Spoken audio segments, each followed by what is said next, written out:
لا الہ الا اللہ محمد رسول اللہ علیہ صلاۃ اللہ وآلہ والاحبہ. افق ٹی وی، مولانا طارق جمیل، مولانا طارق مسعود، پیر ذوالفقار نقشبندی اور دیگر علماء کرام کے بیانات سننے کے لیے وزٹ کریں افق ٹی وی. ہم اپنی زندگی کے کام کو کیسے بہتر گزاریں، وقت کو کیسے بہتر گزاریں، اس کے لیے چند پوائنٹ ہیں جو ہر ایک کے لیے کارآمد ہو سکتے ہیں. پہلی بات کہ اپنی نیند رات کے وقت میں پوری کر لیا کریں، پھر تہجد میں اٹھا کریں اور تہجد سے اپنے دن کی ابتدا کیا کریں. تہجد میں اللہ رب العزت کی طرف سے عنایات ہوتی ہیں. حدیث پاک میں آتا ہے کہ رات کے آخری پہر میں ایک فرشتہ اعلان کرتا ہے، هل من سائل فأعطی له، ہے کوئی سوال کرنے والا کہ جس کو عطا کیا جائے، ہے کوئی مغفرت کا چاہنے والا کہ جس کی مغفرت کی جائے. تو جب اللہ رب العزت کی طرف سے اعلان ہو رہا ہے، ہمیں چاہیے کہ ہم اس وقت جھولیاں پھیلایا کریں اور اللہ سے مانگا کریں. اس وقت مزدور کو مزدوری ملتی ہے، سائل کو اللہ کی طرف سے اس وقت نعمتیں ملتی ہیں، تو ہم اس وقت کو زندگی کا سب سے قیمتی وقت سمجھیں. چنانچہ ہمارے دن کی ابتدا تہجد سے ہونی چاہیے، اس وقت کو کبھی مس نہ کریں. کوشش یہی ہو کہ ہر رات میں تہجد کی توفیق نصیب ہو جائے. جتنے بھی تھکے ہوئے ہوں تہجد میں اللہ کے سامنے جھولیاں پھیلا کر بیٹھیں تاکہ ہمیں اللہ کی طرف سے روزینہ نصیب ہو جائے. پھر فجر کی نماز پڑھیں اور فجر کے بعد اپنے اسباق پورے کریں. اشراق پڑھیں اور اشراق کے بعد اپنے دفتر اور بزنس کے کاموں کی ابتدا کریں. حدیث پاک میں نبی اللہ تعالیٰ فرماتے ہیں، اے میرے بندے، دن کے شروع میں تو 4 رکعت پڑھ لیا کر، میں سارا دن تیرے کاموں میں تیری مدد کروں گا، تیری کفایت کروں گا. ذرا غور کیجئے کہ ہمارے سارے دن کے کاموں میں اللہ کی مدد شامل ہو جائے تو ہمیں اور کیا چاہیے. اور یہ نعمت مل جاتی ہے اشراق کے 4 نفل پڑھنے پر.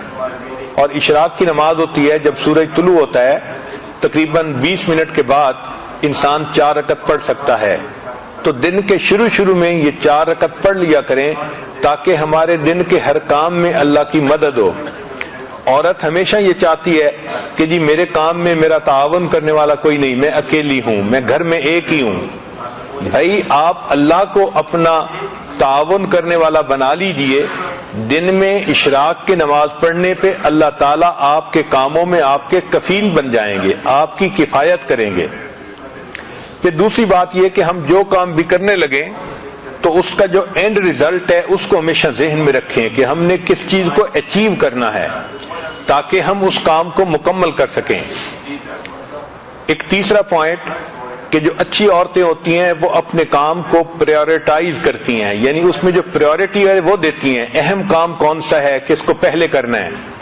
اگر ہم اہم کام کو پہلے کرنے کی بجائے بس اپنی ترتیب سے ہی ہر کام کرتے رہیں گے تو ہم کم وقت کم کام کر پائیں گے. چنانچہ ایک ٹیچر تھی، اس نے اپنے شاگردوں کو پرائورٹی کے اوپر ایک اچھی مثال سے بات سمجھائی. اس نے ایک بالٹی لی اور اس بالٹی کے اندر اس نے اینٹیں رکھ دی اور بالٹی بھر دی. پھر اس نے طلباء سے پوچھا کہ بتائیں اس بالٹی میں کوئی اور چیز آ سکتی ہے. ان کا نہیں، یہ تو ساری بالٹی اینٹوں سے بھر گئی. اب اس نے چھوٹے چھوٹے کنکر لیے اور جو اینٹوں کے درمیان جگہ تھی اس میں کنکر ڈال دیے. اس نے کہا دیکھو آپ تو کہہ رہے تھے کہ جگہ نہیں، اس میں تو اتنی جگہ تھی کہ کنکر بھی آ گئے. اب بتاؤ کوئی جگہ ہے؟ ان کا نہیں، اس میں تو اب کوئی بھی جگہ باقی نہیں. اس نے مٹی اور ریت اٹھائی اور ان کنکر کے درمیان جو چھوٹی چھوٹی جگہ تھی اس میں ریت ہی بھر دی اور کہا کہ دیکھو آپ تو کہتے تھے کہ کوئی جگہ نہیں، اس میں اتنی ساری ریت بھی آ گئی اسی بالٹی میں. پھر اس نے پوچھا بتاؤ اس میں اور جگہ ہے؟ تو طلباء نے کہا کہ نہیں، اب تو کوئی جگہ نہیں بچی. اس نے پانی کا جگ لیا اور اس بالٹی کے اندر ڈالا.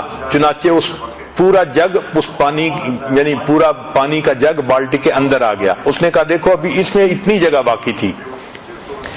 پھر اس نے کہا کہ اچھا بتاؤ کہ آپ نے کیا سیکھا؟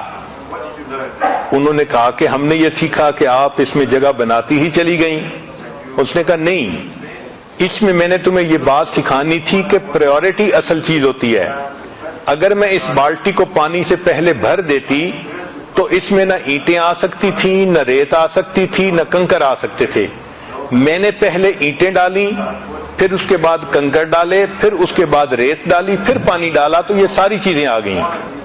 تو ہمارے وقت کی بھی یہی مثال ہے کہ اگر ہم پریورٹی کے بغیر کام کرنے لگیں گے تو کام نہیں کر سکیں گے، اور اگر پرائورٹائز کر لیں گے تو دیکھیں ایک کام کے اندر دوسرے کا وقت نکل آئے گا، دوسرے کے اندر تیسرے کا، اور ہم کئی سارے کاموں کو ایک وقت میں کر سکیں گے. آج ہماری زندگی کا ایک بڑا مسئلہ ہے کہ ہم وقتی کاموں کے پیچھے لگ کے اصلی کاموں کو بھول جاتے ہیں. اصلی کاموں کو کہتے ہیں امپورٹنٹ ورک، اور وقتی کاموں کو کہتے ہیں ارجنٹ ورک. جس عورت کو دیکھو ارجنٹ ورک میں لگی ہوتی ہے، امپورٹنٹ کام کو بھول جاتی ہے. چنانچہ ہماری توجہ ساری کی ساری ارجنٹ کاموں پہ ہوتی ہے، اس لیے کہ وہ نظر آتے ہیں، اور جو امپورٹنٹ کام ہوتے ہیں وہ کئی دفعہ فوری نظر نہیں آتے.